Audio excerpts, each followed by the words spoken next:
নাকি লক্ষ লক্ষ কোটি কোটি টাকা আমাদের কি বলে এটাকে বিশ্বাবুদ্ধে দিয়েছেন, তাই না? প্রাণো গাড়ি এইটা দেখেন, আমি জানি না প্রাণো গাড়ি তিনি কে দিয়েছেন কেন? তাদের কাছে আমার জিজ্ঞাসা। দিতে পারলে তো ভালো, আপনাদের কিন্তু সারা জীবন দিতে হবে, সারা জীবন দিতে হবে। সুতরাং সুযোগ এসেছে এইসব হিংসার রাজনীতি পরিহার করে আমরা যারা আজকে জাতীয় নাগরিক পার্টিতে আছি, আমরা চেষ্টা করছি মুরাদ করে যাতে কোনো অন্যায় না হয়, যাতে করে কোনো ধরনের সন্ত্রাস চাঁদাবাদি না হয়। সেই জন্য আমরা সারাক্ষণ আমাদের ছাত্র ভাইয়েরা নজর রাখছে, তাদেরকে নির্দেশনা দেওয়া আছে প্রতিটি গ্রামে কোথায় কি হচ্ছে, কে কি করছে না করছে তাৎক্ষণিকভাবে আসিফ মোহাম্মদ সজীব ভুঁইয়াকে ইনফরমেশন দেওয়ার জন্য আমাদেরকে বলা হয়েছে, আমরা দিচ্ছি। কিন্তু আজকে দেখেন 500 টাকা করে লুকি, 500 টাকা।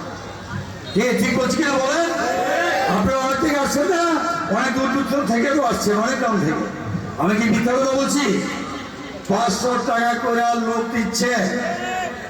এই অবৈধ টাকা কোত্থেকে পেল? আজকে এখানে বৈষম্য বিরোধী ছাত্র ভাইয়েরা যারা আছে তাদের কাছে আমি অনুরোধ রাখতে চাই, এই অবৈধ টাকা হয় বরাদ্দ করে সাধারণ মানুষের চাঁদাবাজির টাকা, না হয় ঘুষের টাকা, না হয় দুর্নীতির টাকা।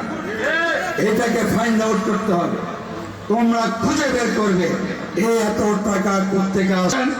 আমাদের মাননীয় উপদেষ্টা আসিফ মোহাম্মদ সজীব ভুঁইয়া, অথচ কায়কোবাদ সাহেব সরকারের উচ্চ মহলে অভিযোগ করছেন যে আসিফ মোহাম্মদ নাকি সব উন্নয়ন নিজের এলাকায় নিয়ে আসছেন। এটা কি সত্য? মুরাদনগর হয় নাই ভাই?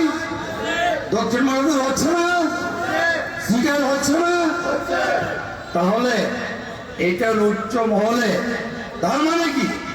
মাননীয় প্রধান উপদেষ্টাকে তিনি বলেছেন আসিফ মোহাম্মদ নাকি সব নিজের গ্রামে উন্নয়ন করছেন এলাকায়। কত বড় মিথ্যা কথা, এত বড় মিথ্যা কথা।